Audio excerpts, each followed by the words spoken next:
We are here today with a group of amazing travel aficionados, if I may say so myself, to talk about travel within our queer identity. I am Mike. I am a team lead with the customer service team here at Ultimate Break. I am also very gay.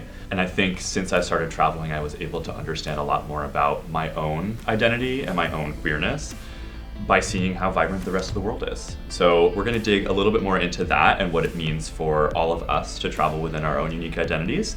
If you could travel with any celebrity, dead or alive, who would you choose?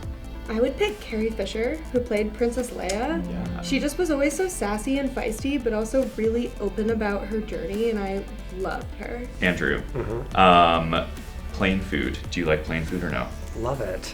It's like so exciting on a plane when the food comes around. In your little metal. It's like you have so Floated. little to look forward to on a flight besides the destination. Yeah. So when the food comes around, it's like something to do. This can be about our own queer identities, but kind of more high level. Like, what is travel to you? I think traveling gives me that space to say like, okay, my life was here, but for this week it's in a different place. I can be like myself, I can be totally open and feel like I am just like a tiny little like ant in this huge city. Getting together as a group of queer people, especially when you're young and developing that identity, is incredibly important. It can lead you to have these lifelong memories. How does like traveling in a group, not necessarily just a queer group, but like how does that impact you as a queer person when you're out in the world? In terms of group travel, I traveled to Israel when I was in college. I did struggle a bit on that trip trying to figure out if I should share my pronouns with people. And I did end up finding a, sort of smaller group of friends within the large group of 40 or so of us that I could speak to about it. That led to a few people coming up to me on tour and being like, I've never told anybody this, but I'm coming out to you right now. And I was like, wow, like this is bringing a lot of energy and a lot of emotion to be seen by that close group of friends and then have them feel like they could show themselves to me so I could also see them.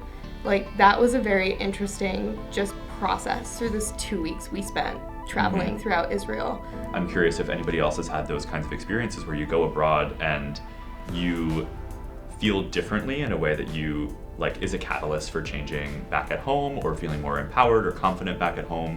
Anybody resonate with that? I'd say definitely with group travel, especially towards like the end of the trip, as people have sort of opened up more, and especially if there are other queer people on the tour, like I've been able to connect with them on tour, like towards the end, and they're like, all right, let's let it all out, like we trust each other now, and so I've had good experiences with that.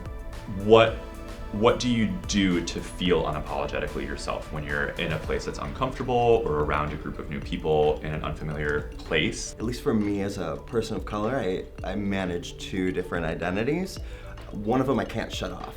Like I walk around, people see me as a person of color, and another one is like the way that mannerisms, the way that I'm speaking. So I have to manage in my head, like, how much should I control the part that like I can like control just to feel safe? That's just like my journey, and I'm still like moving forward in that, and I'll become more comfortable. Yeah, I actually recently had the opportunity. I went on a road trip from San Diego all the way back here to Boston with my dad. In Massachusetts, I don't really think about the fact that, I have a mullet, I have tattoos, I have piercings, I have specifically curated my look to be queer coded. But when I was stopping at like rural truck stops and people are looking at my piercings and my tattoos and I was kind of getting ogled a bit, I was like, oh, okay, this is different. I now have this great story of we were in a tiny town in Oklahoma and we stopped at a Route 66 museum, and as we are getting tickets at the admission counter, my dad goes, one senior ticket for me and one adult ticket for them. And the woman at the counter goes, just one ticket? You said them. And my dad, which it wasn't grammatically correct, but I appreciated the effort so much, he goes, yep, they're a they.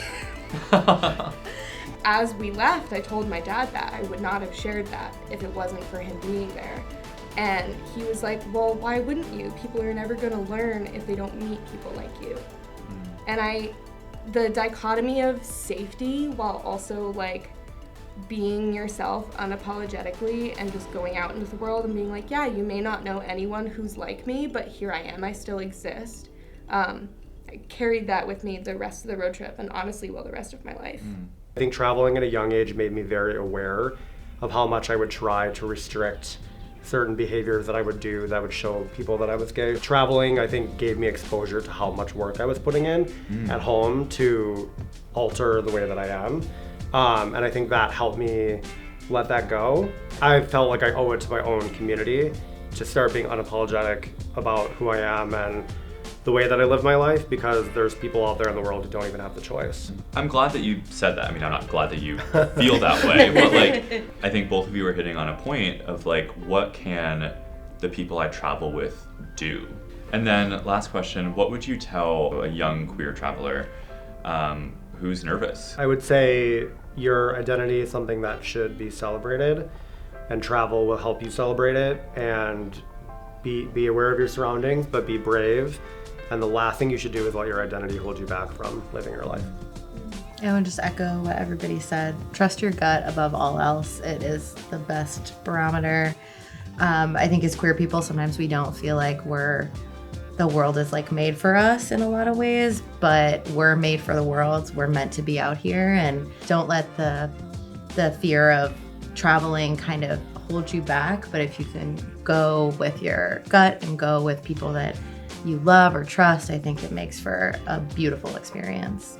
Thank you all so much for your bravery, to come out here and display your identity in this very vulnerable way. You all have such unique and interesting stories. Like you said, you have to think locally to impact globally, and the more we talk about these things, the more we say that we're here. And to anybody watching this, you have a place in the world, just like Kyle said. Thank you all. Thank you. Thank you. Thanks.